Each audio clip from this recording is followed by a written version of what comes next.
Hello, dears. Welcome to IFR Education. Myself, Arshina Rias, ഐഫറിന്റെ community coordinator ആണ്. അപ്പോൾ നമ്മളൊക്കെ ഏതൊരു കോമ്പറ്റേറ്റീവ് എക്സാമിനൊക്കെ പ്രിപ്പയർ ചെയ്യുന്ന സമയത്ത്, എസ്പെഷ്യലി ഞാനൊക്കെ പലപ്പോഴും ആഗ്രഹിച്ചിട്ടുണ്ട് ത്രൂ ഔട്ട് ഈ ഒരു എക്സാമിൽ എക്സ്പേർട്ട് ആയിട്ടുള്ള ഒരാളുടെ ഒരു ഗൈഡൻസ് നമുക്ക് കിട്ടുമായിരുന്നെങ്കിൽ, അല്ലെങ്കിൽ ഇതിനെക്കുറിച്ച് പറഞ്ഞു തരുന്ന ഒരാളുണ്ടായിരുന്നെങ്കിൽ എന്ന് ഒരുപാട് ഞാനൊക്കെ ആഗ്രഹിച്ചിട്ടുണ്ട്. അപ്പോൾ ഐഫർ നിങ്ങളും അങ്ങനെ ആഗ്രഹിക്കുന്നുണ്ടാവും എന്ന് മനസ്സിലാക്കിയിട്ടാണ് ഐഫറിന്റെ ഒരു ടോക്ക് ടു എൻ എക്സ്പേർട്ട് എന്ന് പറഞ്ഞിട്ടുള്ള ഒരു സീരീസ് തന്നെ സ്റ്റാർട്ട് ചെയ്തിട്ടുള്ളത്. നിങ്ങൾക്ക് ഇവിടെ ഇന്ന് അവൈലബിൾ ആയിട്ടുള്ള എക്സ്പേർട്ട് എന്ന് പറയുന്നത് നമ്മുടെ JRF master Anees പൂവത്തിയാണ്.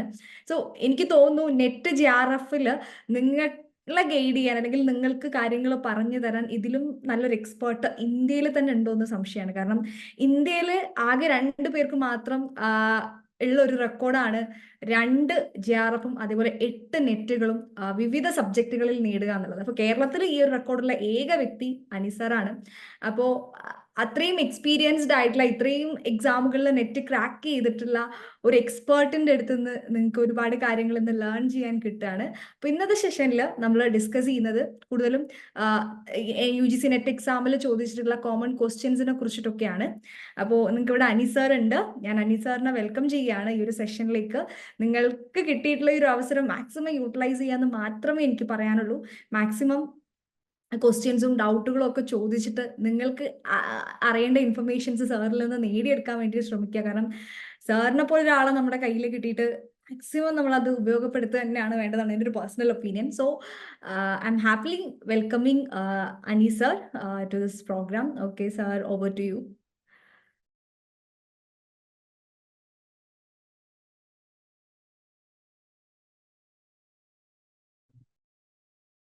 Okay, thank you, Arshina. Okay, thank you. Okay, so good evening all. We'll start the session. Okay.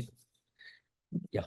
So നമ്മൾ അർഷിന പറഞ്ഞ പോലെ നമ്മൾ ഡിസ്കസ് ചെയ്യാൻ ഉദ്ദേശിക്കുന്നത് how to start your preparation, അല്ലെങ്കിൽ നിങ്ങളുടെ പ്രിപ്പറേഷനുമായി ബന്ധപ്പെട്ട് സ്റ്റാർട്ടിംഗ് ഫേസിൽ നിങ്ങൾക്ക് ഉണ്ടാവുന്ന ഡിഫറെൻ്റ് ആയിട്ടുള്ള സംശയങ്ങൾ, ഡിഫറെൻ്റ് ആയിട്ടുള്ള കൺഫ്യൂഷൻസ് എന്തൊക്കെയാണ് എന്നുള്ളത് തീർക്കുക എന്നുള്ളതാണ്.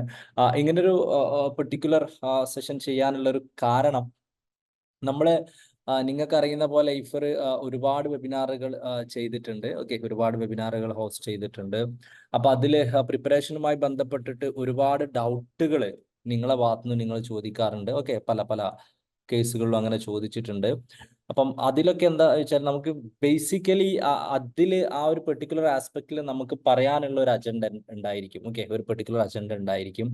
അതിനുശേഷം നമ്മൾ എന്താ ചെയ്യാന്ന് ചോദിച്ചാൽ അവസാനം സമയത്തിനനുസരിച്ച് കുറച്ച് ഡൗട്ടുകളോ കാര്യങ്ങളോ കവറപ്പ് ചെയ്യുക എന്നുള്ളതാണ് നോർമലി എല്ലാ വെബിനാറുകളിലും ഉണ്ടാവാറുള്ളത്, എല്ലാ വെബിനാറുകളിലും നമ്മൾ ചെയ്യാറുള്ളത്. ഓക്കെ, അപ്പം അതിൽ നിന്ന് വ്യത്യസ്തമായിട്ട് ബേസിക്കലി ക്വസ്റ്റ്യൻസിന് മാത്രം ആൻസർ ചെയ്യുക. അപ്പം നോർമലി കുട്ടികൾ ചോദിക്കുന്ന ക്വസ്റ്റ്യൻസിനൊന്ന് ആൻസർ ചെയ്യുക, കുറച്ച് ക്വസ്റ്റ്യൻസ് ഡിസ്കസ് ചെയ്യുക, അതുപോലെ തന്നെ നിങ്ങൾക്കുള്ള ക്വസ്റ്റ്യൻസ് ആൻസർ ചെയ്യുക എന്നുള്ളതാണ് ഇന്നത്തെ ഈ ഒരു വെബിനാർ കൊണ്ട് ഉദ്ദേശിക്കുന്നത്. സോ അതുകൊണ്ട് നമ്മൾ പ്ലാൻ ചെയ്യുന്നത് ഇറ്റ്സ് എ ഷോർട്ട് വെബിനാർ. നിങ്ങൾക്ക് എത്ര നേരമാണോ, നിങ്ങൾക്ക് എത്രത്തോളമാണോ സംശയമുള്ളത്, സംശയം ഒരുപാടുണ്ടെങ്കിൽ maybe will be having a big one. But normally ഒരു ചെറിയ വെബിനാർ നിങ്ങളുടെ, അതായത് ഞാൻ പ്രത്യേകിച്ച് അജണ്ടകളൊന്നുമില്ല. ഓക്കെ, ഇങ്ങനെയാണ് ചെയ്യേണ്ടത് എന്നുള്ളതോ പ്രിപ്പറേഷനെ കുറിച്ചോ ബാക്കിയുള്ള സംഭവങ്ങളെ കുറിച്ചോ അങ്ങനെയുള്ള അജണ്ടകൾ, സംഭവങ്ങൾ, കാര്യങ്ങളൊന്നുമില്ല. മറിച്ച് ക്വസ്റ്റ്യൻസ് പറയുന്നു, അല്ലെങ്കിൽ നോർമലി ചോദിക്കുന്ന ക്വസ്റ്റ്യൻസ്, വളരെ ബേസിക് തൊട്ടിട്ടുള്ള ക്വസ്റ്റ്യൻസ് പറയുന്നു. പിന്നെ നിങ്ങൾക്ക് ഉള്ള ഡൗട്ടുകൾ, നിങ്ങൾക്ക് ഇതുമായി ബന്ധപ്പെട്ട് നിങ്ങൾക്കുള്ള ക്വസ്റ്റ്യൻസ്, നിങ്ങൾക്കുള്ള സംശയങ്ങൾ, വാട്ട് എവർ ഇറ്റ് ഈസ്, എന്താണോ അത് തീർക്കുക.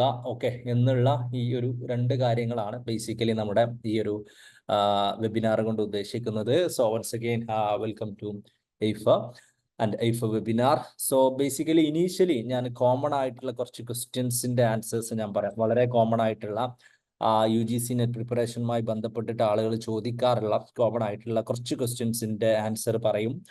അതിനുശേഷം നിങ്ങൾക്ക് എന്താണോ ക്വസ്റ്റ്യൻസ് ഉള്ളത്, നിങ്ങൾക്ക് regarding UGC preparation basic aspect confusions, അതുപോലെ തന്നെ preparation related confusions, latest pattern, change, systems, notifications, whatever.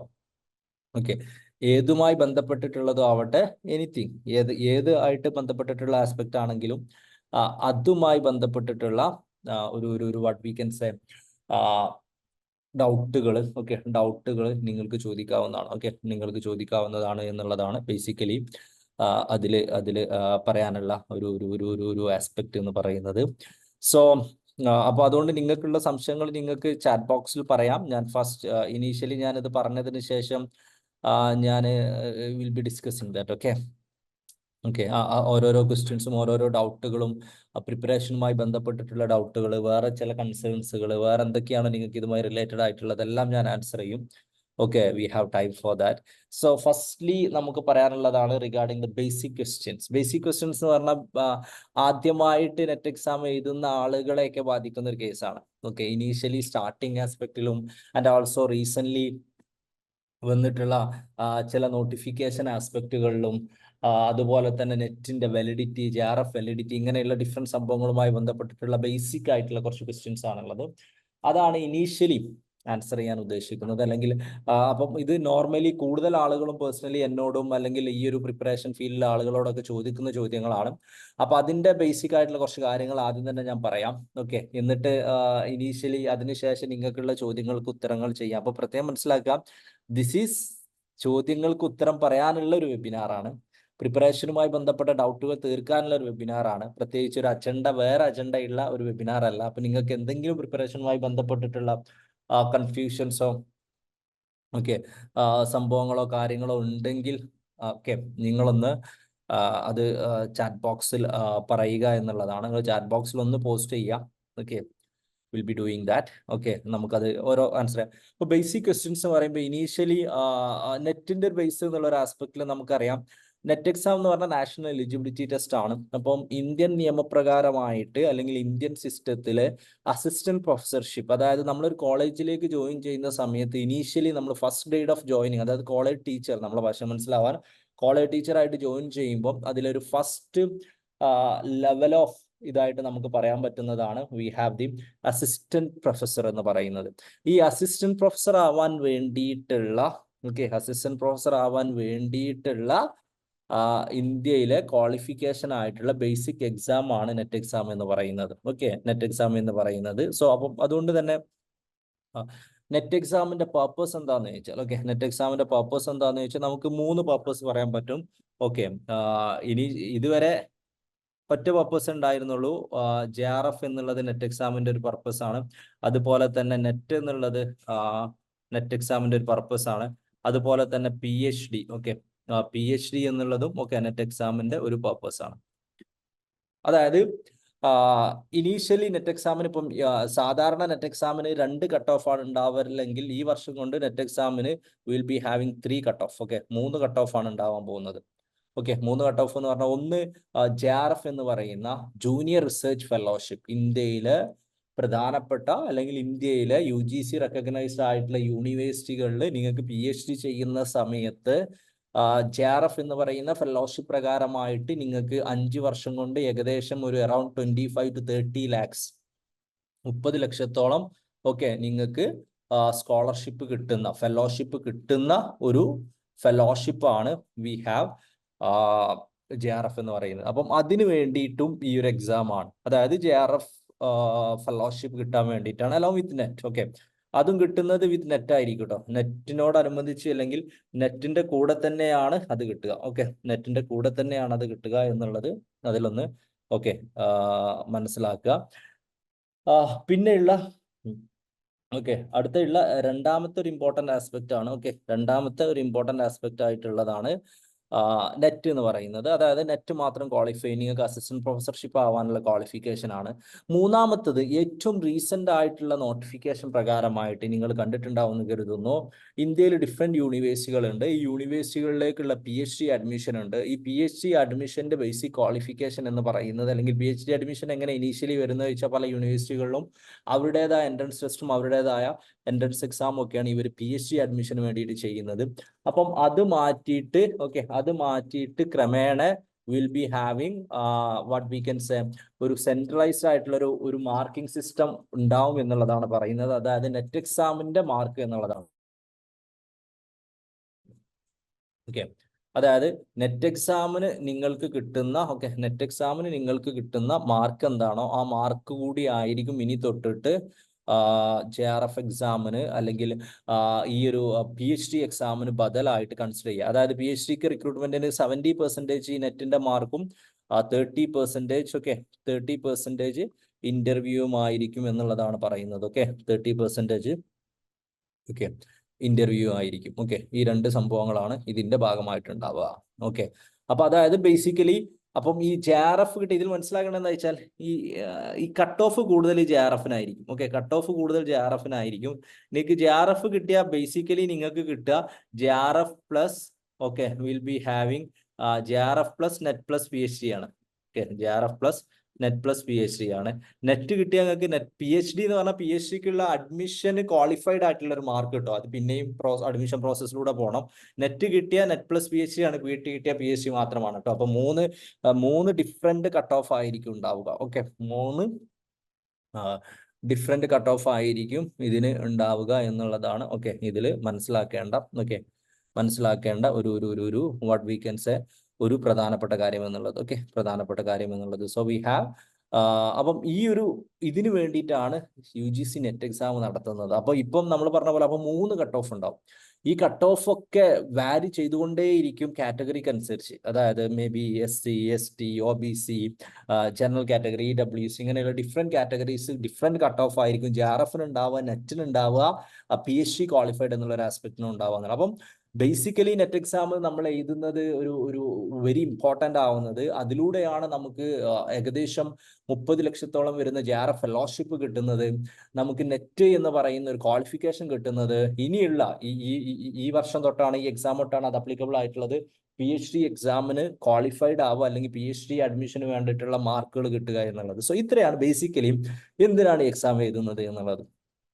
Okay ഇനിയുള്ള ഒരു ആസ്പെക്ട് എന്താണെന്ന് ചോദിച്ചാൽ ആർക്കാണ് ഈ എക്സാം എഴുതാൻ പറ്റുക? കാരണം ബേസിക്കലി മുമ്പൊക്കെ എങ്ങനെ ആയിരുന്നു എന്ന് ചോദിച്ചാൽ PG ഒക്കെ കഴിഞ്ഞിട്ട് എല്ലാവരും PG കംപ്ലീറ്റ് ആക്കി കഴിഞ്ഞതിന് ശേഷം മാത്രമായിരുന്നു ഈ എക്സാം അറ്റൻഡ് ചെയ്തിരുന്നത്. ഓക്കെ എക്സാം അറ്റൻഡ് ചെയ്തിരുന്നത്. ഇപ്പോ അതിൽ മനസ്സിലാക്കേണ്ട ഒരു കേസ് എന്താണെന്ന് ചോദിച്ചാൽ ഓക്കെ എന്നുള്ളതിനേക്കാളേറെ UGC റൂൾ പ്രകാരമായിട്ട് ഈ ഒരു എക്സാം നിങ്ങൾ നെറ്റ് ക്വാളിഫൈ ചെയ്യുകയാണെങ്കിൽ വിത്തിൻ 2 years ആണ് നിങ്ങൾ PG കംപ്ലീറ്റ് ആക്കേണ്ടത്. ഓക്കെ നിങ്ങൾ നെറ്റ് ക്വാളിഫൈ ചെയ്താൽ വിത്തിൻ 2 years ആണ് നിങ്ങൾ PG കംപ്ലീറ്റ് ആക്കേണ്ടത്. വിത്തിൻ 2 years ആണ് നിങ്ങൾ PG കംപ്ലീറ്റ് ആക്കേണ്ടത്. ഓക്കെ എന്ന് പറയുമ്പോൾ ഓക്കെ അങ്ങനെ പറയുന്ന സമയത്ത് ഇമ്പോർട്ടൻ്റ് ആയിട്ടുള്ള ഒരു ആസ്പെക്ട് എന്താണെന്ന് വെച്ചാൽ നിങ്ങൾക്ക് PG ഫസ്റ്റ് സെമ്മിൽ തന്നെ നെറ്റ് എക്സാം എഴുതാം. PG ഫസ്റ്റ് സെമ്മിൽ തന്നെ നിങ്ങൾക്ക് JRF ക്വാളിഫിക്കേഷൻ ഉണ്ടാക്കാം. PG ഫസ്റ്റ് സെമ്മിൽ തന്നെ നിങ്ങൾക്ക് നെറ്റ് കിട്ടാം. PG ഫസ്റ്റ് സെമ്മിൽ തന്നെ നിങ്ങൾക്ക് PhD ക്വാളിഫൈഡ് ആവാം. പക്ഷേ ഇതിൽ നെറ്റും JRFും നിങ്ങൾക്ക് നെറ്റ് ഒരു ലൈഫ് ലോങ് വാലിഡിറ്റി ആണ്. നിങ്ങൾ 2 കൊല്ലത്തിനുള്ളിൽ PG കഴിഞ്ഞാൽ നെറ്റ് ലൈഫ് ലോങ് ആണ്. JRF എന്ന് പറയുന്നത് വാലിഡിറ്റി നിങ്ങൾ 3 വർഷത്തിൻ്റെ ഉള്ളിൽ ജോയിൻ ചെയ്യണം എന്നുള്ളതാണ്. അതായത് നിങ്ങൾക്ക് PG ഫസ്റ്റ് സെമ്മിന് നിങ്ങൾ JRF ക്വാളിഫൈ ചെയ്യുകയാണെങ്കിൽ നിങ്ങൾ നെറ്റ് എക്സാം കഴിഞ്ഞ് അല്ലെങ്കിൽ നിങ്ങളെ PG 2 കൊല്ലം കൊണ്ട് കംപ്ലീറ്റ് ആക്കി 1 കൊല്ലത്തിനുള്ളിൽ PhD ജോയിൻ ചെയ്യണം അത്ര പ്രശ്നമേ ഉള്ളൂ. പക്ഷേ PhDക്ക് ക്വാളിഫൈഡ് അത്ര അപ്ലിക്കബിൾ ആവണമെന്നില്ല. കാരണം PhDക്ക് അവരുടെ ആ മാർക്ക് 1 വർഷത്തിനായിരിക്കും വാലിഡ് ആവുക എന്നാണ് പറയുന്നത്. അപ്പം മേ ബി ഡിഗ്രി ഫൈനൽ ഇയറിലോ സെക്കൻഡ് ഇയറിലോ നിങ്ങൾ ഒന്നുകൂടി ചിലപ്പോൾ വാട്ട് വീക്കൻസ് എക്സാം അറ്റൻഡ് ചെയ്യേണ്ടി വരും. ഓക്കെ എക്സാം അറ്റൻഡ് ചെയ്യേണ്ടി വരും എന്നുള്ളതാണ് ഉള്ളത്. അപ്പോൾ അവിടെ മനസ്സിലാക്കേണ്ട ഒരു കേസ് PG PG ഏത് സ്റ്റേജിലായിക്കൊള്ളട്ടെ നിങ്ങൾക്ക് നെറ്റ് എക്സാം എഴുതാം. PG ജോയിൻ ചെയ്തിട്ടുണ്ടായാൽ മതി എന്നുള്ളതാണ്. ഓക്കെ നെറ്റിന് വാലിഡിറ്റി ഇല്ല. പ്രൊവൈഡഡ് നിങ്ങൾ നെറ്റ് കിട്ടി 2 വർഷത്തിനും നിങ്ങൾ PG കംപ്ലീറ്റ് ആക്കിയാൽ ത്രൂ ഔട്ട് ലൈഫ് മരിക്കുന്നത് വരെ നിങ്ങൾ നെറ്റ് ഹോൾഡർ ആണ്. പക്ഷെ JRF ജോയിൻ ചെയ്യാൻ വാലിഡിറ്റി ഉണ്ട്. കിട്ടി 3 വർഷത്തിനുള്ളിൽ നിങ്ങൾ ചെയ്യണം. PhDക്കും വാലിഡിറ്റി ഉണ്ട് 1 ഇയറിന്റെ. PhD സ്കോറിന്റെ അടിസ്ഥാനത്തിൽ PhD സ്കോറിന്റെ അടിസ്ഥാനത്തിൽ ബേസിക്കലി നിങ്ങൾ വിത്തിൻ 1 ഇയർ നിങ്ങൾ അത് ചെയ്യണം എന്നുള്ളതാണ് അതിൻ്റെ ഒരു ആസ്പെക്ട് എന്ന് പറയുന്നത്. പിന്നെയുള്ള ഒരു ഇമ്പോർട്ടൻ്റ് ആയിട്ടുള്ള ഒരു ആസ്പെക്ട് പലരും ചോദിക്കുന്ന ഒരു ഇമ്പോർട്ടൻ്റ് ആയിട്ടുള്ള ഒരു ആസ്പെക്ട് ആണ് regarding the what we can say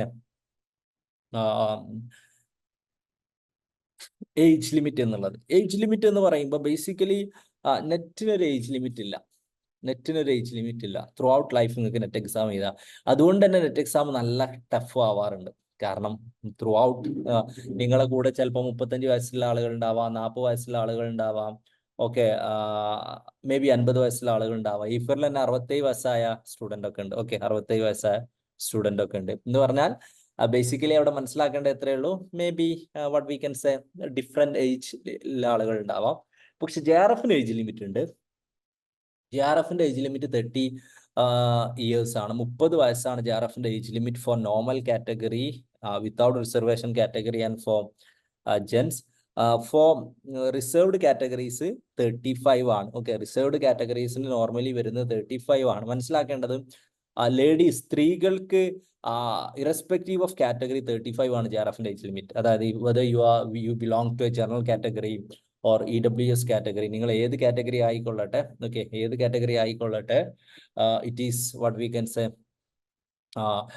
35 ആണ്. ഓക്കെ, 35 എന്നുള്ളതാണ് വാട്ട് വി കൻ സേ ഇതിന്റെ ഇത് വരുന്നത് എന്നുള്ളത്.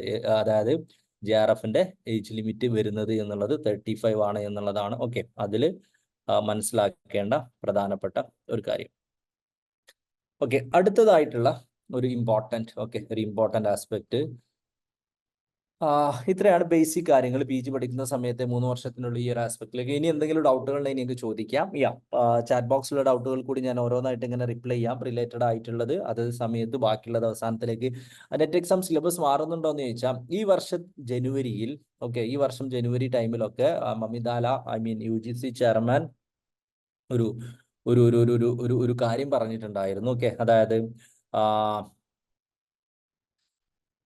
കുറെ കാലമായി UGCയുടെ സിലബസ് മാറിയിട്ട് എന്നുള്ളത്. അപ്പം അതുകൊണ്ട് തന്നെ UGC നെറ്റിന്റെ സിലബസ് മാറുന്ന പ്രോസസ്സ് തുടങ്ങിയിട്ടുണ്ട് എന്ന് പറഞ്ഞിട്ട് ഒരു ട്വീറ്റ് ഒക്കെ ഉണ്ട്. Which means they are planning to change the syllabus മാറ്റാനുള്ള ശ്രമത്തിലാണ്. സിലബസ് മാറ്റാനുള്ള കമ്മിറ്റീനൊക്കെ ഉണ്ടാക്കിയിട്ടുണ്ട്.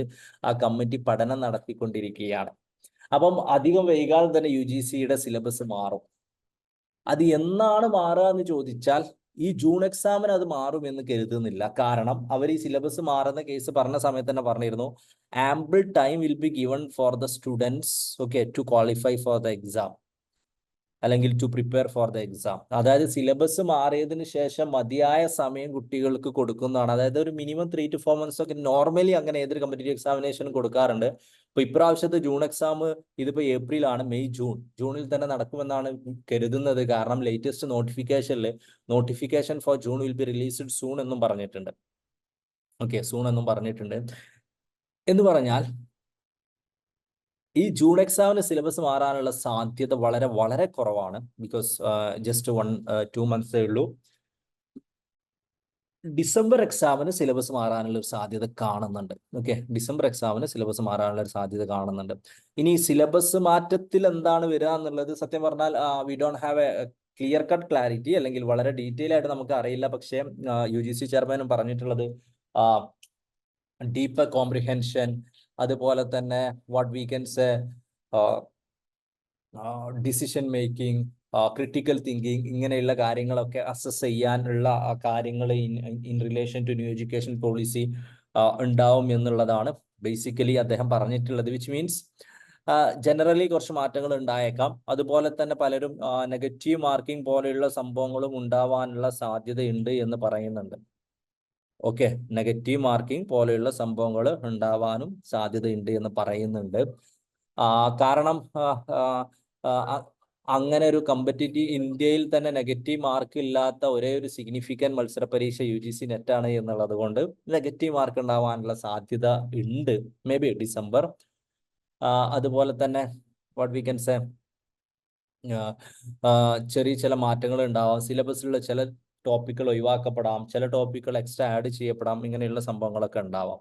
That's it. Then what next?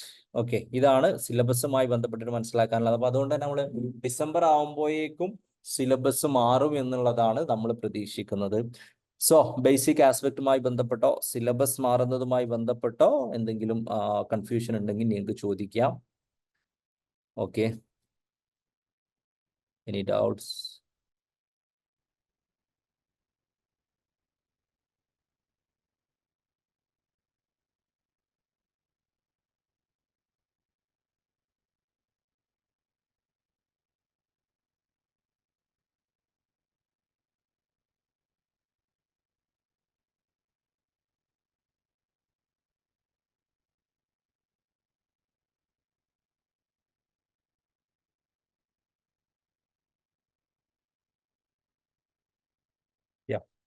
കൂടുതൽ ഡൗട്ടുകളൊന്നുമില്ല എന്ന് കരുതുന്നു.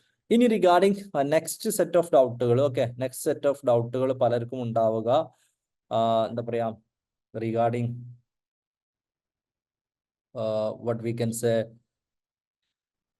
from word to start എന്നുള്ള ഒരു ആസ്പെക്റ്റിലാണ്. ഓക്കെ, ഈ regarding preparation syllabus completely change ആവുമോ അതോ ഓവർലാപ്പിംഗ് വരുന്ന സബ്ജക്ട്സിൽ മോഡിഫിക്കേഷൻ വരുത്തുകയാണോ ഉണ്ടാവുക എന്ന് ചോദിച്ചാൽ, ബേസിക്കലി ഇതിന് നമ്മളൊരു ഒരു ഒരു ഒരു ഒരു ഒരു ഒരു വാട്ട് വി കൻ സേ ഒരു ഒപ്പീനിയൻ പറയാം. കാരണം നമുക്ക് സത്യം പറഞ്ഞാൽ അവരാണല്ലോ ഇതിൻ്റെ ഒരു ക്ലാരിറ്റി ഉണ്ടാക്കേണ്ടത് എന്നുള്ളത്. പക്ഷേ മനസ്സിലാക്കേണ്ട ഒരു കേസ് എന്താണെന്ന് ചോദിച്ചാൽ, യാ ഹിസ്റ്ററി എന്നുള്ളൊരു സബ്ജക്റ്റ് എടുക്കാം. അപ്പൊ ഹിസ്റ്ററിക്ക് നമുക്ക് ഓൾറെഡി ഒരു സിലബസ് ഉണ്ട്. അപ്പം ഈ സിലബസിന്റെ അടിസ്ഥാനത്തിൽ നെറ്റ് പരീക്ഷ അസസ് ചെയ്യുന്നത് ഇന്ത്യയിൽ ഹിസ്റ്ററിയുടെ ഏറ്റവും എന്താ പറയാ ക്വാളിഫിക്കേഷൻ ഉള്ള ഒരാളാണോ നിങ്ങൾ, അല്ലെങ്കിൽ ആ ഒരു സബ്ജക്റ്റിൽ നിങ്ങൾ ക്യാപ്പബിൾ ആണോ എന്നുള്ളതാണ്, ടീച്ചർ ആവാൻ. അപ്പൊ അവർക്ക് ശരിക്കും ഹിസ്റ്ററിയുടെ എക്സിസ്റ്റിംഗ് നെറ്റ് സിലബസിൽ ഓൾമോസ്റ്റ് ഹിസ്റ്ററിയെ കുറിച്ച് പറയുന്നുണ്ട്. അത് എൻ്റയർലി അവർക്ക് മാറ്റാൻ പറ്റില്ല. അതായത് ഇപ്പൊ നിങ്ങൾ പഠിക്കുന്ന ഹിസ്റ്ററി ഒക്കെ പാടെ ഒഴിവാക്കിയിട്ട് ഒരു എൻ്റയർലി ഒരു പുതിയ ഹിസ്റ്ററി ഉണ്ടാക്കാൻ പറ്റില്ലല്ലോ. ഓക്കെ, പുതിയ ഹിസ്റ്ററി അവർക്ക് ഉണ്ടാക്കാൻ പറ്റില്ല. അതേസമയം മേ ബി ചില ഹിസ്റ്ററിയിൽ ചില മാറ്റങ്ങൾ ഉണ്ടാവാം. പോസ്റ്റ് ഇൻഡിപെൻഡന്റ് ഇന്ത്യൻ ഹിസ്റ്ററി കുറച്ചുകൂടി ഇമ്പോർട്ടൻസ് കൊടുത്തേക്കാം. അങ്ങനെയുള്ള ഡിഫറെന്റ് ചെറിയ മാറ്റങ്ങൾ ഉണ്ടാവും. ഇപ്പൊ നമ്മൾ ജോഗ്രഫി എന്ന് പറയാം, ജോഗ്രഫിയിൽ പുതിയ അഡീഷൻസിനുള്ള സാധ്യതയുണ്ട്. പക്ഷെ എക്സിസ്റ്റിംഗ് ആയിട്ടുള്ള, ഇപ്പൊ നമ്മൾ പറഞ്ഞ പോലെ വാട്ട് വി കൻ സേ, എങ്ങനെയാണ് കോണ്ടിനെന്റ്സ് ഉണ്ടായത്, എങ്ങനെയാണ് ഭൂമി ഉണ്ടായിട്ടുള്ളത്, എങ്ങനെയാണ് ക്ലൈമറ്റ്, എന്താണ് സൈക്കോളജി, എന്താണ് സൈക്ലോൺസ്, പോലെയുള്ളതൊന്നും നമുക്ക് പൂർണ്ണമായിട്ട് ഒഴിവാക്കാൻ പറ്റില്ലല്ലോ. അപ്പൊ പേപ്പർ 2 സബ്ജക്ട് സ്പെസിഫിക്കലായിട്ട് കുറച്ച് മോഡിഫിക്കേഷൻ ആണ് നമ്മൾ കരുതുന്നത്. റാദർ ദാൻ ഒഴിവാക്കപ്പെടുക എന്നുള്ളതിനേക്കാൾ ഏറെയൊക്കെ ഞാൻ പ്രതീക്ഷിക്കുന്നത് ആഡ് ചെയ്യപ്പെടുക എന്നുള്ളതായിരിക്കും. അതുപോലെ തന്നെ ചോദിക്കുന്ന ചോദ്യങ്ങളുടെ പാറ്റേണിൽ വ്യത്യാസം വരിക എന്നുള്ളതായിരിക്കും. ഈ 2 കാര്യങ്ങളാണ് നമ്മൾ അതിൽ കാണുന്നത്.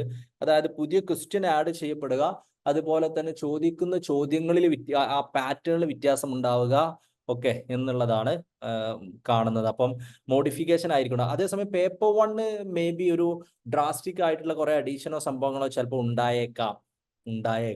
ഓക്കെ, സബ്ജക്റ്റിൽ ലിമിറ്റഡ് ആയിരിക്കും എന്നാണ് നമ്മൾ മനസ്സിലാക്കുന്നത്. Validity extension of JRF net for PG first year students and those who are having backlogs in the ഇതിൽ ബാക്ക്ലോഗ്സ് ഉണ്ടായാൽ എന്ത് സംഭവിക്കും എന്നൊക്കെ ചോദിച്ചാൽ, ഇതിൽ ഇത്രയേ ഉള്ളൂ. നിങ്ങൾ നെറ്റ് എക്സാം എഴുതി, നെറ്റ് എക്സാമിന്റെ റിസൾട്ട് വന്ന് ഉടനെ തന്നെയാണ് നിങ്ങൾക്ക് നെറ്റ് എക്സാമിന്റെ സർട്ടിഫിക്കറ്റ് കിട്ടുക മോസ്റ്റ് പ്രോബ്ലി. അപ്പോ ആ റിസൾട്ട് വന്ന് ഇപ്പം അടുത്ത നെറ്റ് എക്സാം ജൂണിലാണ്. മേ ബി ജൂലൈ 25 റിസൾട്ട് വന്നു എന്ന് കരുതുക. അപ്പൊ 2024 ജൂലൈ 25 റിസൾട്ട് വന്നു അല്ലെ. ആ റിസൾട്ട് വന്ന് 2 വർഷത്തിനുള്ളിൽ, അതായത് 2024 ജൂലൈ 25 റിസൾട്ട് വന്നാൽ 2026 ജൂലൈ 25 ഉള്ളിൽ നിങ്ങളെ PG കഴിയുമോ? നിങ്ങളെ പേപ്പേഴ്സും എല്ലാം, നിങ്ങൾ ബാക്ക്ലോഗ്സ് നിങ്ങൾ എഴുതിയെടുക്കുമോ? നിങ്ങൾ വിജയിച്ചാൽ സർട്ടിഫിക്കറ്റ് കിട്ടണമെന്നില്ല, റിസൾട്ട് വന്ന് വിജയിച്ചാൽ അത് വാലിഡ് ആണ്. അതിൻ്റെ ഇടയിൽ ബാക്ക്ലോഗ് ഉണ്ടോ, ലാഗിങ് ഉണ്ടോ അല്ലേ എന്നുള്ളതൊന്നും ഒരു വിഷയമല്ല. അപ്പോഴേക്കും ആ 2026 ജൂലൈ 25 നിങ്ങൾ എല്ലാ എക്സാമും നിങ്ങൾ എഴുതി നിങ്ങൾ റിസൾട്ട് വരണം. അതാണ്. അപ്പൊ അത് ഫസ്റ്റ് ആണോ സെക്കൻഡ് ആണോ തേർഡ് സെം ആണോ എന്നുള്ളതൊന്നും ഒരു പ്രശ്നമല്ല. ആ സമയമാകുമ്പോൾ നിങ്ങൾ PG കംപ്ലീറ്റ് ആയിട്ട് നിങ്ങൾ കഴിയണം എന്നുള്ളതാണ്. പിന്നെ മനസ്സിലാക്കേണ്ട ഒരു കേസ്, നിങ്ങൾക്ക് PG ഫസ്റ്റ് സെമ്മിനൊക്കെ ഒരു സപ്പോസ് എക്കണോമിക്സിൽ കൊമേഴ്സിൽ നെറ്റ് കിട്ടിയെന്ന് കരുതുക. പിന്നെ നിങ്ങൾക്ക് ഒരിക്കലും നോർമലി ഫസ്റ്റ് സെമ്മിലോ സെക്കൻഡ് സെമ്മിലോ തേർഡ് സെമ്മിലോ ബാക്ക്ലോഗ് ഉണ്ടാവില്ല കേട്ടോ. പരീക്ഷ എഴുതിയിട്ട് നിങ്ങൾ തോൽക്കാനുള്ള സാധ്യത ഇല്ല. മേ ബി ചില ഹെൽത്ത് ഇഷ്യൂസോ അപ്രതീക്ഷിതമായിട്ട് എക്സാം എഴുതാൻ പറ്റാത്തത് കൊണ്ടുള്ള ബാക്ക്ലോഗ്സ് ഉണ്ടായേക്കാം. മേ ബി അൺഎക്സ്പെക്റ്റഡ് ആയിരിക്കും എന്തെങ്കിലുമൊക്കെ കാരണം. അല്ലാതെ നിങ്ങൾ പരീക്ഷ എഴുതിയിട്ട് തോൽക്കാനുള്ള സാധ്യതയില്ല. അങ്ങനെ നിങ്ങൾ പരീക്ഷ എഴുതിയിട്ട് തോൽക്കാൻ സാധ്യതയുള്ള ഒരു അക്കാഡമിക് ബാക്ക്ഗ്രൗണ്ട് ഉള്ളതാണെങ്കിൽ നിങ്ങൾ ഒരിക്കലും നെറ്റ് കിട്ടൂല എന്നുള്ളത് മനസ്സിലാക്കുക. ഓക്കെ, ഞാൻ പറഞ്ഞത് ക്ലിയർ ആയി എന്ന് കരുതുന്നു. അൺഎക്സ്പെക്റ്റഡ് എക്സാം അറ്റൻഡ് ചെയ്യാൻ പറ്റാത്ത കേസല്ല ഞാൻ പറയുന്നത്. സോ അതുകൊണ്ട് ബാക്ക്ലോഗുകൾ നോർമലി ഉണ്ടാവാറില്ല. എക്കണോമിക്സ് അപ്ലിക്കേഷൻ ലെവലിൽ ചോദ്യങ്ങൾ വരാനുള്ള ചാൻസ് ഉള്ളത് ചോദിച്ചാൽ, ബേസിക്കലി അപ്ലിക്കേഷൻ ലെവൽ എല്ലാ സബ്ജക്റ്റുകളിലും വരാൻ സാധ്യത ഉണ്ട്, അല്ലെങ്കിൽ അപ്ലിക്കേഷൻ ലെവൽ ക്വസ്റ്റ്യൻസ് ആയിരിക്കും ഭൂരിഭാഗം എല്ലാ സബ്ജക്റ്റുകളിലും എന്നാണ് മമിതാല ജഗദീഷ് കുമാർ UGC ചെയർമാനും പുതിയ സിലബസ് ചേഞ്ചുമായി ബന്ധപ്പെട്ടിട്ട് പറഞ്ഞിട്ടുള്ള ഏറ്റവും സിഗ്നിഫിക്കൻ്റ് ആയിട്ടുള്ള ഒരു മാറ്റം. അപ്പോൾ അത് ശരിക്കും സിലബസ് മാറിയാലാണ് നമ്മൾ പൂർണ്ണമായിട്ട് എല്ലാ സബ്ജക്റ്റിലും പ്രതീക്ഷിക്കുന്നത്. അതുകൊണ്ട് തന്നെ പക്ഷേ അതിൻ്റെ ഒരു എക്സ്പെരിമെന്റ് എന്നുള്ള ഒരു ആസ്പെക്റ്റിലൊക്കെ കഴിഞ്ഞ എക്സാമിന് എക്കണോമിക്സ് അപ്ലിക്കേഷൻ ലെവൽ ക്വസ്റ്റ്യൻ ചോദിച്ചു എന്നാണ് ഞാൻ മനസ്സിലാക്കുന്നത്. മേ ബി നെക്സ്റ്റ് എക്സാമിനും അപ്ലിക്കേഷൻ ലെവൽ എക്കണോമിക്സിൽ അപ്ലിക്കേഷൻ ലെവൽ ക്വസ്റ്റ്യൻ വരാൻ സാധ്യതയുണ്ട്. ഒന്ന്. രണ്ടാമത്തെ ഒരു ആസ്പെക്ട് എക്കണോമിക്സിൽ അപ്ലിക്കേഷൻ ലെവൽ വരാനുണ്ട് എന്നുള്ളത് പോലെ തന്നെ ഇമ്പോർട്ടൻ്റ് ആണ്. ബാക്കിയുള്ള സബ്ജക്റ്റുകളിലെല്ലാം അപ്ലിക്കേഷൻ ലെവൽ ക്വസ്റ്റ്യൻസ് വരാൻ സാധ്യതയുണ്ട് എന്നുള്ളതാണ്. വരാൻ സാധ്യതയുണ്ട് എന്നുള്ളതാണ് ഇതിൽ മനസ്സിലാക്കേണ്ട ഒരു പ്രധാനപ്പെട്ട ഒരു കാര്യം എന്നുള്ളത്. അപ്പം അത് എക്കണോമിക്സിൽ ഏതായാലും നമുക്ക് പ്രതീക്ഷിക്കാം, ബാക്കിയുള്ളതിലും നമുക്ക് പ്രതീക്ഷിക്കാം എന്നുള്ളതാണ് ഇതിൽ നമുക്ക് മനസ്സിലാക്കാനുള്ള ഒരു സാധനം കേട്ടോ. ഇനി സാർ കൂടുതൽ നിങ്ങളെ ഡൗട്ടാണ് ഞാൻ ആൻസർ ചെയ്യുക, അല്ലെങ്കിൽ ഞാൻ എൻ്റെ മനസ്സിലുള്ള കുറച്ച് ക്വസ്റ്റ്യൻസ് ചോദിക്കും. 2023 ഡിസംബർ നെറ്റ് ക്വാളിഫൈ ചെയ്ത ആളുകൾക്ക് ന്യൂ പ്രൊവിഷൻ അനുസരിച്ച് എന്തൊക്കെ ശ്രദ്ധിക്കണം? PG കംപ്ലീറ്റ് ന്യൂ പ്രൊവിഷൻ അനുസരിച്ച് JRF കിട്ടുക എന്നുള്ള ഒരു ലക്ഷ്യത്തിലാണ് നിങ്ങൾ വർക്ക് ചെയ്യുന്നതെങ്കിൽ നിങ്ങൾ പുതുതായിട്ടുള്ള എക്സാം എഴുതണം. ഇതാണ് ചെയ്യാനുള്ള ഒരു പ്രധാനപ്പെട്ട. രണ്ടാമത്തെ ഒരു കാര്യം എന്ന് പറയുന്നത്, നിങ്ങൾ PhD അഡ്മിഷന് നെറ്റ് മാർക്ക് കൺസിഡർ ചെയ്യും, അല്ലെങ്കിൽ നെറ്റിന് എന്ന് അവർ പറഞ്ഞത് കൊണ്ട് അതിനൊരു വർഷമാണ് വാലിഡിറ്റി എന്നും പറഞ്ഞത് കൊണ്ട് മേ ബി നിങ്ങൾ അടുത്ത നെറ്റ് എക്സാമിന്റെ ആ ഒരു മാർക്ക് നിങ്ങളെ PhD അഡ്മിഷന് കൺസിഡർ ചെയ്തേക്കാം, പ്രൊവൈഡഡ് നിങ്ങൾ ഇതുവരെ PhDക്ക് ജോയിൻ ചെയ്തിട്ടില്ലെങ്കിൽ. PhDക്ക് ജോയിൻ ചെയ്തിട്ടില്ലെങ്കിൽ കേട്ടോ. ചിലർ PhDക്ക് ജോയിൻ ചെയ്തിട്ടുണ്ടെങ്കിൽ ദേ ക്യാൻ ക്യാരി ഓൺ, അവർക്ക് അങ്ങനെ തന്നെ ക്യാരി ഓൺ ചെയ്യാം, നോ ഇഷ്യൂ അറ്റ. ഇതാണുള്ളത്. അപ്പൊ നിങ്ങൾ JRF കിട്ടാൻ വേണ്ടിയിട്ട് നിങ്ങൾ അടുത്ത ഇത് അറ്റംപ്റ്റ് ചെയ്യുക. നെറ്റിന്റെ മാർക്കിന് വേണ്ടിയിട്ട് PhDയുടെ മാർക്കിന് വേണ്ടിയിട്ട് ഏതായാലും നിങ്ങൾ JRFന് വേണ്ടിയിട്ട് എക്സാം എഴുതുമ്പോൾ അതിന് സെപ്പറേറ്റ് ചെയ്യേണ്ട ആവശ്യമില്ല, യു വിൽ ഗെറ്റ് ഇറ്റ്. അത്രയാണുള്ളത്. Anything else? Any more questions? വേറെ ക്വസ്റ്റ്യൻസ് ഉണ്ടെങ്കിൽ ചോദിക്കാം.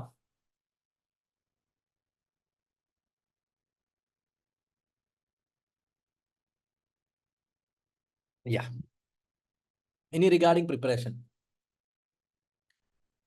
പ്രിപ്പറേഷനുമായി ബന്ധപ്പെട്ടിട്ട് ഉള്ള ഏറ്റവും പ്രധാനപ്പെട്ട ഒരു കാര്യം എന്നുള്ളത്, പലരും ചോദിക്കുന്നത്, ഞാൻ എൻ്റെർലി ഒരു ഫ്രഷ് ആയിട്ടുള്ള ആളുകളാണെന്നുള്ള ലെവലിൽ തുടങ്ങാം, എവിടെ നിന്ന് പ്രിപ്പറേഷൻ സ്റ്റാർട്ട് ചെയ്യണം എന്നുള്ളതാണ് ഏറ്റവും പ്രധാനപ്പെട്ട ഒരു ക്വസ്റ്റ്യൻ ആയിട്ട് പലപ്പോഴും ഉണ്ടാവാറുള്ളത്. ഓൾമോസ്റ്റ് എല്ലാവരും ചോദിക്കുന്നത്. അപ്പം 2 ലെവലുണ്ടാവും. കുറേയൊക്കെ പഠിച്ച് പരീക്ഷ എഴുതി ജയിക്കാത്ത, അല്ലെങ്കിൽ പ്രതീക്ഷ റിസൾട്ട് കിട്ടാത്ത, അല്ലെങ്കിൽ കുറെ മാർക്ക് കിട്ടിയ 2%, 3% കട്ട് ഓഫ് ഉള്ള ആളുകൾ ഉണ്ടാവാം. എവിടെയും സ്റ്റാർട്ട് ചെയ്യാത്ത ആളുകളുണ്ടാവും. ഞാൻ രണ്ട് ലെവലായിട്ട് പറയാം. എൻ്റെർലി ഫ്രഷ് ആയിട്ടുള്ള ഒരാളെ സംബന്ധിച്ച് പറയാനുള്ളത്,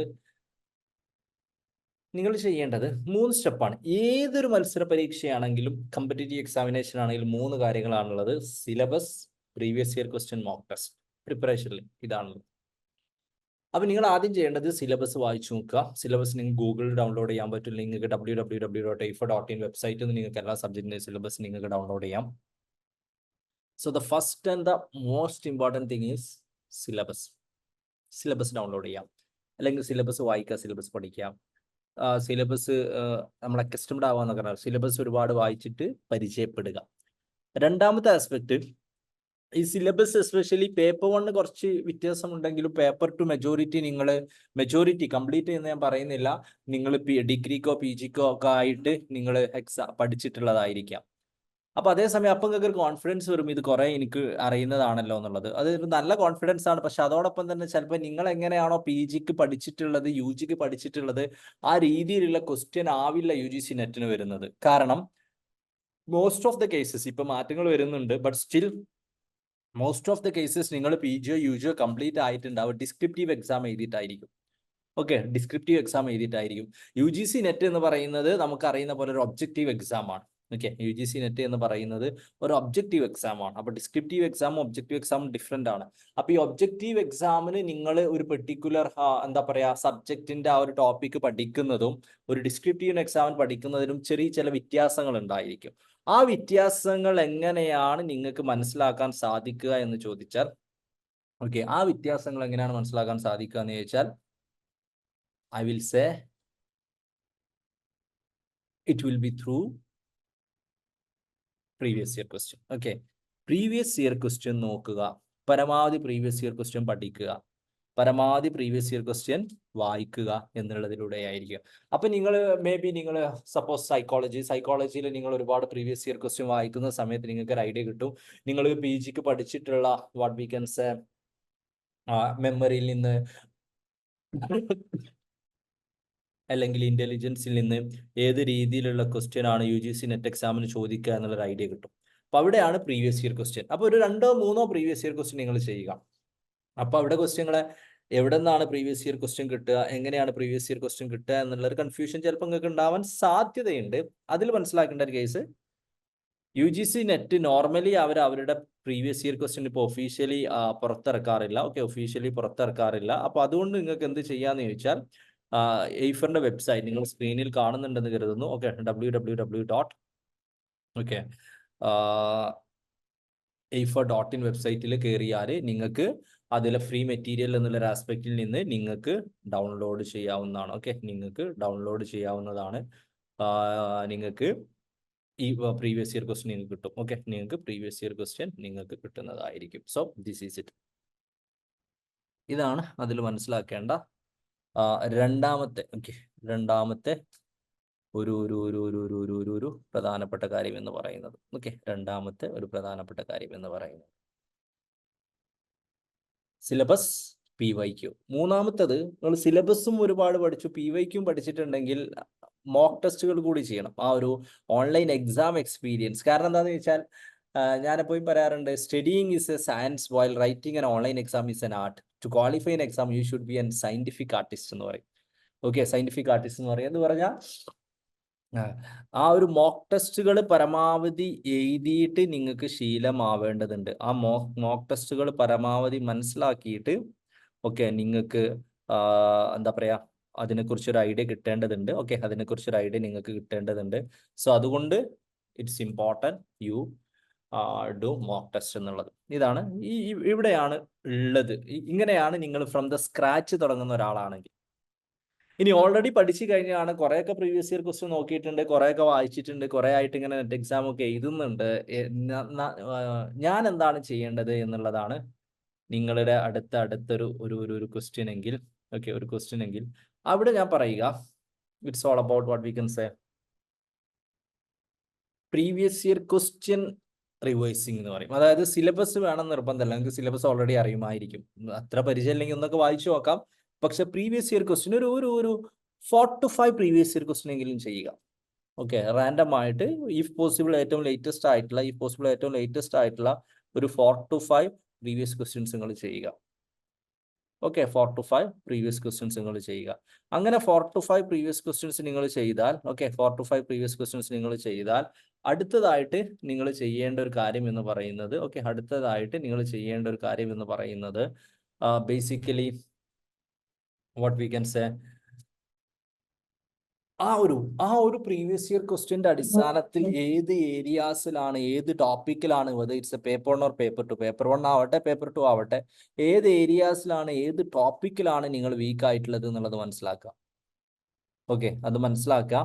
അത് മനസ്സിലാക്കി കഴിഞ്ഞാൽ ഡെഫിനറ്റ്ലി നിങ്ങൾക്ക്, എന്നിട്ട് നിങ്ങൾ എന്ത് ചെയ്യാന്ന് ചോദിച്ചാൽ ആ ഏരിയാസ് ഫോക്കസ് ചെയ്തിട്ട് നിങ്ങൾ പഠിച്ചു തുടങ്ങാം. ആ ഏരിയാസ് ഫോക്കസ് ചെയ്തിട്ട് നിങ്ങൾ പഠിച്ചു തുടങ്ങുക എന്നുള്ളതാണ് അടുത്തൊരു ഇമ്പോർട്ടൻ്റ് ആയിട്ടുള്ള ഒരു what we can say aspect എന്നുള്ളത്. ആസ്പെക്ട് ആയിട്ട് പറയാനുള്ളത്. അപ്പം ഈ രീതിയിലാണ് രണ്ട് ആസ്പെക്റ്റിലും പ്രിപ്പറേഷൻ തുടങ്ങുന്നതുമായി ബന്ധപ്പെട്ടിട്ടുള്ളത്. പിന്നെ കൊമേഴ്സിൽ റിപ്പീറ്റഡ് ക്വസ്റ്റ്യൻസ് ഏതാണ്, അല്ലെങ്കിൽ പേപ്പർ 1 ഏതാണ്, എക്കണോമിക്സിൽ ഏതാണെന്ന് വെച്ച് കഴിഞ്ഞാൽ ബേസിക്കലി പറയും, നമ്മൾ PGക്കൊക്കെ പഠിക്കുന്ന പോലെ എക്സാക്ട്ലി റിപ്പീറ്റഡ് ക്വസ്റ്റ്യൻ എന്നുള്ള സംഭവം UGC നെറ്റിന് ഉണ്ടാവില്ല. എക്സാക്ട് സിമിലർ ആയിട്ടുള്ള റിപ്പീറ്റഡ് ക്വസ്റ്റ്യൻ UGC നെറ്റ് എക്സാമിന് ഉണ്ടാവില്ല.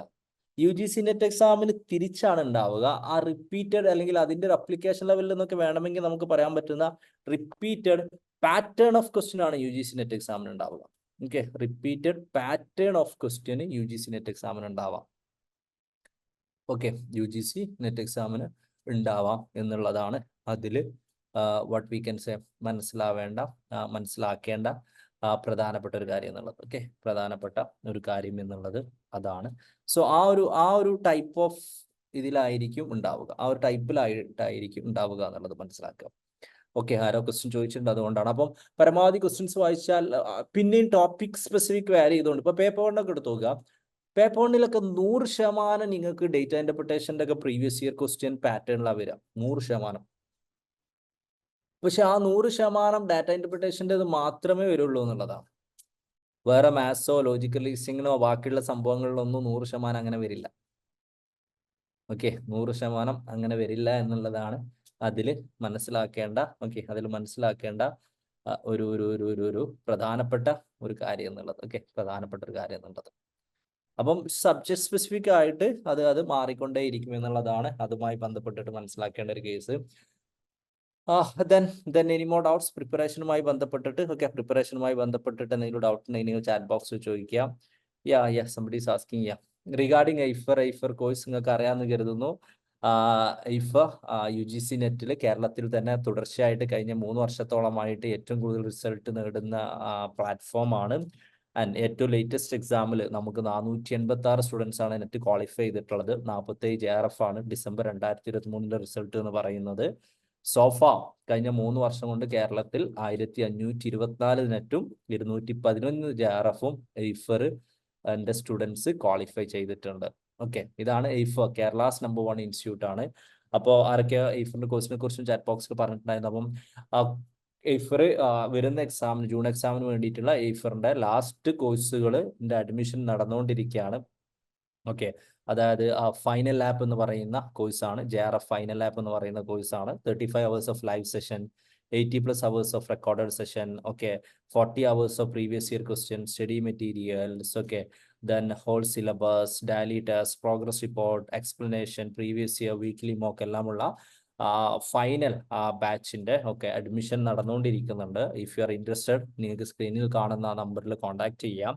ബാച്ച് നമ്മൾ ഈ ഏപ്രിൽ നെക്സ്റ്റ് വീക്കാണ്, ഏപ്രിൽ 15 നെക്സ്റ്റ് വീക്കോട് കൂടിയിട്ടാണ് നമ്മൾ ബാച്ചിന്റെ ക്ലാസ്സുകൾ കാര്യങ്ങളൊക്കെ സ്റ്റാർട്ട് ചെയ്യുന്നത്. എക്സാം കാര്യങ്ങളൊക്കെ നമ്മൾ ഓൾറെഡി സ്റ്റാർട്ട് ചെയ്തിട്ടുണ്ട്. ഓക്കെ, ഓൾറെഡി സ്റ്റാർട്ട് ചെയ്തിട്ടുണ്ട്.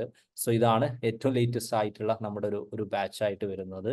സോ ഹോപ്പ്ഫുള്ളി ഇപ്രാവശ്യവും ഏറ്റവും കൂടുതൽ റിസൾട്ടുകൾ ഉണ്ടാക്കാൻ പറ്റുമെന്നുള്ളത് തന്നെയാണ് നമ്മളെ കോൺഫിഡൻസ്. കാരണം ഇപ്പം ഞാൻ നേരത്തെ പറഞ്ഞു, സിലബസ് മനസ്സിലാക്കുക. അപ്പോൾ നമ്മൾ ഇനീഷ്യലി തന്നെ നമ്മൾ ചെയ്യുന്നത് ഒരു പ്രോഗ്രസ് റിപ്പോർട്ട് എന്ന് പറയുന്നതിൻ്റെ അടിസ്ഥാനത്തിൽ സിലബസ് കംപ്ലീറ്റ് കവർ ചെയ്യുന്നു. PYQ പരമാവധി PYQ ചെയ്യാന്നാണ് എല്ലാവരും പറയാം. അപ്പൊ ഞാൻ കഴിഞ്ഞ ആഴ്ചയായിരുന്നു ഡാറ്റ ഇന്റർപ്രിട്ടേഷന്റെ ക്ലാസ് എടുത്തിരുന്നത്. ആ സമയത്ത് നമ്മൾ പറഞ്ഞൊരു കേസാണ്, പരമാവധി PYQ എന്നുള്ളൊരു ടേക്ക് അല്ല, NTA ശേഷമുള്ള കംപ്ലീറ്റ് PYQ ചെയ്യുക എന്നുള്ളതാണ്. കംപ്ലീറ്റ് ഡാറ്റ ഇന്റർപ്രിട്ടേഷൻ PYQ ചെയ്യുക എന്നുള്ളതാണ് അതിലെ ഒരു ഇമ്പോർട്ടൻ്റ് ആയിട്ടുള്ള ഒരു ആസ്പെക്ട് എന്ന് പറയുന്നത്. So if you are interested, you can call our team 9339 100 നിങ്ങളെ കമ്മ്യൂണിറ്റി ഗ്രൂപ്പിലും ഇതിന്റെ പോസ്റ്റേഴ്സ് കാര്യങ്ങൾ ഉണ്ടാവും. ഇപ്പൊ പലരും ചോദിക്കുന്ന ഒരു ചോദ്യമാണ്, ഇനി പ്രിപ്പയർ ചെയ്താൽ നടക്കുമോ, ഇനി പ്രിപ്പയർ ചെയ്താൽ പഠിക്കുമോ, 2 മാസമാണ് 2.5 മാസമാണുള്ളത്. I will say this is a last time. Okay, ഞാനൊക്കെ എനിക്ക് 2 സബ്ജക്റ്റിലാണ് JRF, 2 വ്യത്യസ്ത സബ്ജക്റ്റുകളിലും 8 ഡിഫറെൻറ്റ് സബ്ജക്റ്റുകളാണ് നെറ്റുള്ളത്. ഞാനൊക്കെ പലപ്പോഴും ഒരു 2 to 3 months ഒക്കെയാണ് എൻ്റെ പ്രിപ്പറേഷൻ്റെ ഒരു ഫേസ് ഉണ്ടായിരുന്നത്. അപ്പോൾ നിങ്ങൾക്ക് സീരിയസ് ആയിട്ട് പഠിച്ചാൽ, പ്രിപ്പയർ ചെയ്താൽ ക്വാളിഫൈ ചെയ്യാൻ പറ്റുന്ന ലാസ്റ്റ് അവസരമാണ് ഐഫറിന്റെ ഭാഗത്തു നിന്നുള്ള ലാസ്റ്റ് കോഴ്സുമാണ്. അപ്പോൾ if you are interested, you can join. കൂടുതൽ ഡീറ്റെയിൽസ് നിങ്ങൾക്ക് നമ്പറിൽ കോൺടാക്ട് ചെയ്താൽ കിട്ടും, ഓർ നിങ്ങളുടെ ഗ്രൂപ്പിലും അത് അവൈലബിൾ ആയിരിക്കും. ഓക്കെ, ഞാൻ ജസ്റ്റ് ആരോ ചോദിച്ചപ്പം അതുകൂടി പറഞ്ഞു നിങ്ങളു. സോ എനി അതർ ഡൗട്ട്സ്, വേറെ എന്തെങ്കിലും ഡൗട്ട് ഉണ്ടെങ്കിൽ ചോദിക്കാം റിഗാർഡിംഗ് പ്രിപ്പറേഷൻ.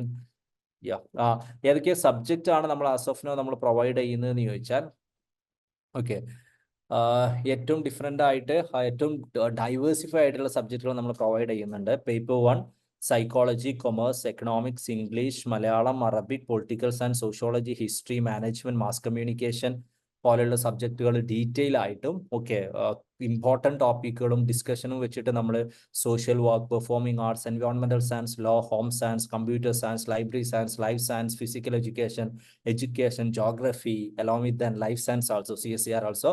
സോ വളരെ ഡീറ്റെയിൽ ആയിട്ടുള്ള കോഴ്സുകൾ നമ്മൾ പ്രൊവൈഡ് ചെയ്യുന്നുണ്ട്. ഓക്കെ, സബ്ജക്റ്റുകൾ നമ്മൾ പ്രൊവൈഡ് ചെയ്യുന്നുണ്ട്. You can contact our team for more details. Paper 1 and paper 2 unit തിരിച്ചിട്ടുള്ള നോട്ട്സ് അവൈലബിൾ ആണെന്ന് ചോദിച്ചാൽ, കംപ്ലീറ്റ് നോട്ടുകളും അതിന്റെ ഡിസ്കഷൻസും പ്രീവിയസ് ഇയർ ക്വസ്റ്റ്യനും കാറ്റഗറീസ് പ്രീവിയസ് ക്വസ്റ്റ്യൻസ് ഒക്കെ നമ്മുടെ കോഴ്സിന്റെ ഭാഗമായിട്ടാണ് അവൈലബിൾ ആയിട്ടുള്ളത്. പിന്നെ കംപ്ലീറ്റ് എന്നുള്ളതിനേക്കാൾ പ്രധാനപ്പെട്ട നോട്ട്സും സംഭവങ്ങളൊക്കെ വാട്ട് വി കൻ സേ നമ്മൾ നമ്മുടെ വാട്ട് വി കൻ സേ നമ്മുടെ കമ്മ്യൂണിറ്റി ഗ്രൂപ്പിൽ കമ്മ്യൂണിറ്റി ഗ്രൂപ്പിൽ നമ്മൾ അവൈലബിൾ ആക്കാറുണ്ട്. കമ്മ്യൂണിറ്റി ഗ്രൂപ്പിൽ നമ്മൾ അവൈലബിൾ ആക്കാറുണ്ട്. നിങ്ങൾ കമ്മ്യൂണിറ്റി ഗ്രൂപ്പിൽ അവൈലബിൾ ആണ് എന്നാണ് ഞാൻ മനസ്സിലാക്കുന്നത്. ഇല്ലെങ്കിൽ നിങ്ങൾക്ക് അതിൽ നിങ്ങൾക്ക് ജോയിൻ ചെയ്യാവുന്നതാണ്. അങ്ങനെയാണ് അതുള്ളത്. then any other doubts?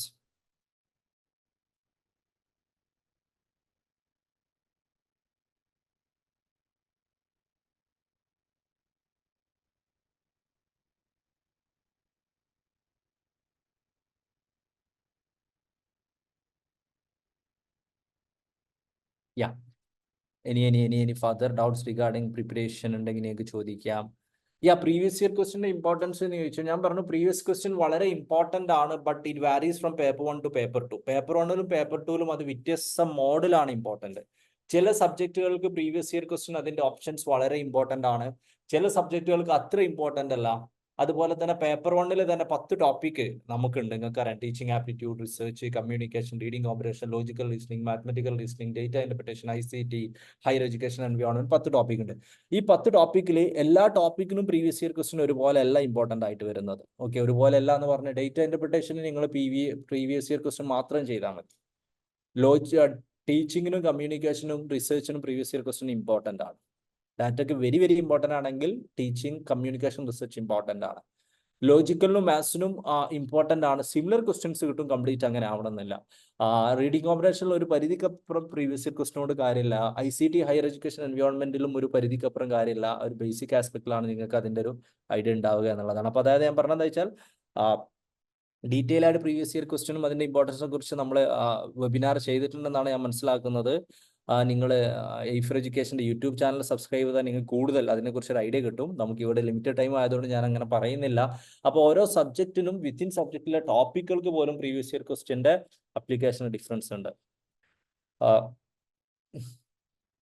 PYQ ചെയ്യുമ്പോൾ അപ്ലിക്കേഷൻ ലെവൽ ക്വസ്റ്റ്യൻസ് കുറവാണല്ലോ കഴിഞ്ഞ ജൂൺ വരെ ഡിസംബർ എക്സാം. ഇതിൽ മനസ്സിലാക്കേണ്ട ഒരു കേസ് എന്താ വെച്ചാൽ അപ്ലിക്കേഷൻ ലെവൽ കഴിഞ്ഞ പ്രാവശ്യം ചോദിച്ചു എന്നുള്ളത് കൊണ്ട് ഇപ്രാവശ്യം അപ്ലിക്കേഷൻ ലെവൽ ആവണം നിർബന്ധമില്ല. നമ്മൾ എക്സ്പെക്ട് ചെയ്യുന്നത് അങ്ങനെയാണ്. അത് ഓരോ വർഷവും ഓരോരോ രീതിയിലുള്ള മാറ്റങ്ങൾ ഉണ്ടാവാറുണ്ട്. അപ്പോൾ ഇപ്പോൾ എക്കണോമിക്സിന്റെ കേസിലൊക്കെ വരുമ്പോൾ നമ്മൾ ഏറ്റവും റീസെന്റ് ആയിട്ടുള്ള പ്രീവിയസ് ഇയർ ക്വസ്റ്റ്യൻസ് കൂടുതൽ ഇമ്പോർട്ടൻസ് കൊടുക്കണം. അതിന് മുമ്പുള്ള പ്രീവിയസ് ഇയർ ക്വസ്റ്റ്യനിൽ തന്നെ അപ്ലിക്കേഷൻ ബേസിൽ മനസ്സിലാക്കാൻ പറ്റുന്നതുണ്ടെങ്കിൽ അങ്ങനെ മനസ്സിലാക്കുക. കുറെ ഫാക്ച്വൽ ആയിട്ടുള്ളതിൽ ഒരു പരിധിക്കപ്പുറം നമ്മൾ ടൈം സ്പെൻഡ് ചെയ്യേണ്ടതില്ല.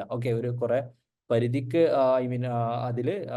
What we can say factual ആയിട്ടുള്ളതിൽ നമ്മൾ അപ്ലിക്കേഷൻ ആണ് കൂടുതൽ വരുന്നത്, ഒരുപാട് ടൈംസ് ഉണ്ട്. അപ്പം അപ്ലിക്കേഷൻ ടൈപ്പ് ഓഫ് ക്വസ്റ്റ്യൻ കൂടുതൽ ഫോക്കസ് ചെയ്യുക എന്നുള്ളതാണ് അതിൽ പറയാനുള്ള ഒരു ഇമ്പോർട്ടൻ്റ് ആയിട്ടുള്ള ഒരു കേസ് എന്ന് പറയുന്നത്. അപ്പോൾ ഓരോരോ സബ്ജക്റ്റുകൾക്കും എങ്ങനെയാണ് PYQ എന്നുള്ളത് ഈ ഒരു സെഷനിൽ പറയാൻ ബുദ്ധിമുട്ടുണ്ട്, ടൈം ലിമിറ്റേഷനും പിന്നെ എല്ലാ സബ്ജക്റ്റും ഞാനൊരു എക്സ്പേർട്ടും അല്ല. അപ്പോൾ എയ്ഫർ എഡ്യൂക്കേഷൻ്റെ യൂട്യൂബ് ചാനലൊക്കെ നിങ്ങൾ സബ്സ്ക്രൈബ് ചെയ്യുക. അതിൽ കൂടുതൽ ഡീറ്റെയിൽസ്, സബ്ജക്ട് സ്പെസിഫിക് വെബിനാറുകളൊക്കെ ഒരുപാട് നടന്നിട്ടുണ്ട്. നിങ്ങൾക്ക് അതിൽ നിന്ന് നിങ്ങൾക്ക് അതിൻ്റെ ഒരു ഐഡിയ കാര്യങ്ങളൊക്കെ നിങ്ങൾക്ക് കിട്ടും എന്നാണ് അതിൽ പറയാനുള്ളത്. പേപ്പർ 1ൻ്റെ ഞാൻ തന്നെ ഒരുപാട് വെബിനാറുകളിൽ സംഭവങ്ങളിലൊക്കെ ആയിട്ട് നമ്മൾ ഡീറ്റെയിൽ ആയിട്ട് നമ്മൾ അതിൻ്റെ ഡിസ്കഷൻസ് കാര്യങ്ങൾ നടത്തിയിട്ടുണ്ട് എന്നുള്ളതാണ്. Then any more doubts? Previous year question എത്രത്തോളം നോക്കണം എന്ന് ചോദിച്ചാൽ നിങ്ങൾ പരമാവധി നോക്കണം. പരമാവധി എന്ന് പറയുമ്പം ഏറ്റവും ലേറ്റസ്റ്റ് തൊട്ടിട്ട് അങ്ങോട്ട് പോകാന്നുള്ളതാണ്. അങ്ങനെ നോക്കുമ്പോൾ നിങ്ങൾക്ക് പേപ്പർ 2 കുറേയൊക്കെ നിങ്ങൾക്ക് നോക്കാൻ പറ്റും. കാരണം എല്ലാ വർഷവും ഒരു ടോപ്പിക്കോ ഇനിയിപ്പോൾ മേജർ ടോപ്പിക്കുകൾ 2 ക്വസ്റ്റ്യൻ പേപ്പർ ഉണ്ടാവുള്ളൂ. പക്ഷെ പേപ്പർ 1 ഓരോ വർഷവും കഴിഞ്ഞ പ്രാവശ്യം 18 ഷിഫ്റ്റ് ഉണ്ട്, അതിന് മുമ്പ് 20 ഷിഫ്റ്റ് ഒക്കെ ഉണ്ട്. അപ്പൊ എത്രത്തോളം മാക്സിമം നിങ്ങൾക്ക് നോക്കാൻ പറ്റും, കാരണം എക്സാം നമുക്ക് 2-2.5 മാസം ഉണ്ട്. അപ്പൊ എത്രത്തോളം മാക്സിമം ക്വസ്റ്റ്യൻസ് നിങ്ങൾക്ക് നോക്കാൻ പറ്റുമോ എത്രത്തോളം നിങ്ങൾ ക്വസ്റ്റ്യൻസ് നോക്കുക എന്നുള്ളതാണ് ആ ഒരു ആസ്പെക്റ്റിൽ പറയാനുള്ളത്. ആ ഒരു ആസ്പെക്റ്റിൽ പറയാനുള്ളത്. then what about next?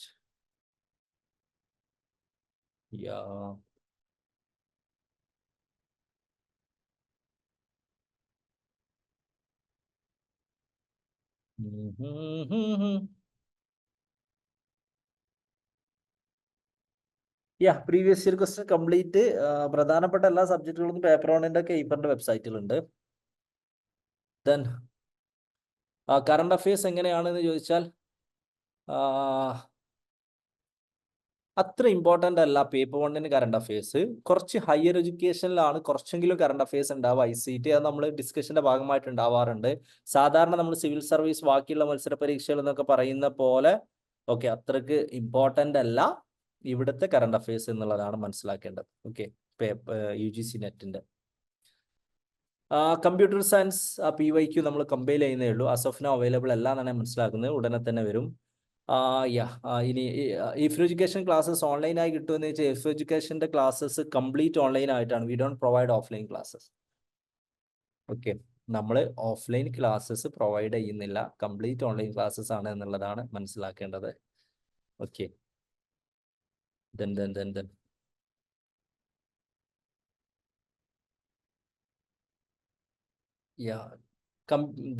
Paper 2 PYQ ഞാൻ പറഞ്ഞല്ലോ. പേപ്പർ 2 PYQ ഓരോ സബ്ജക്ട് സ്പെസിഫിക്. ഇപ്പോൾ ഞാൻ ആദ്യം JRF അടിക്കുന്നത് സൈക്കോളജിയിലാണ്.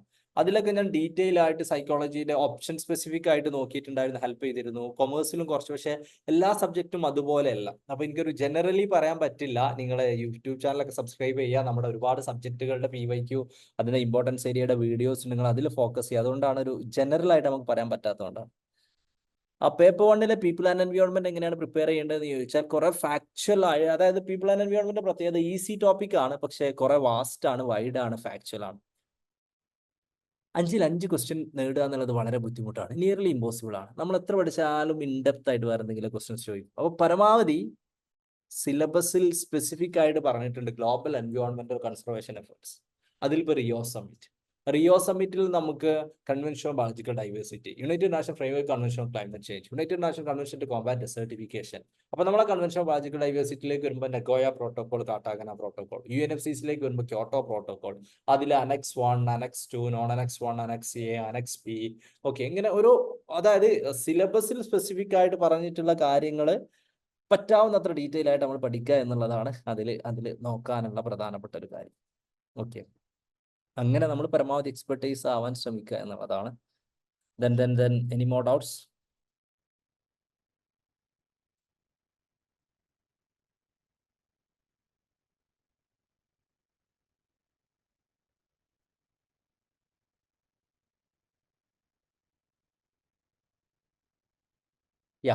I hope കൂടുതൽ ഡൗട്ടുകളൊന്നും ഇല്ല എന്ന് കരുതുന്നു. അങ്ങനെ കൂടുതൽ ഡൗട്ടുകളൊന്നും ഇല്ലെങ്കിൽ I will be winding up. You can get more detail from our. Okay.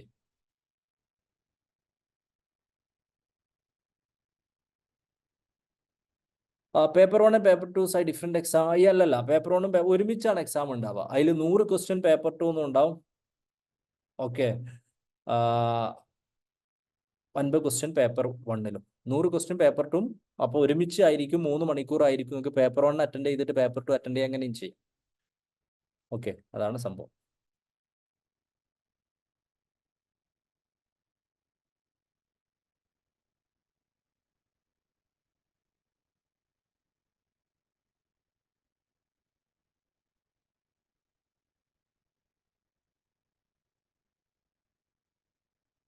Okay, so that's it.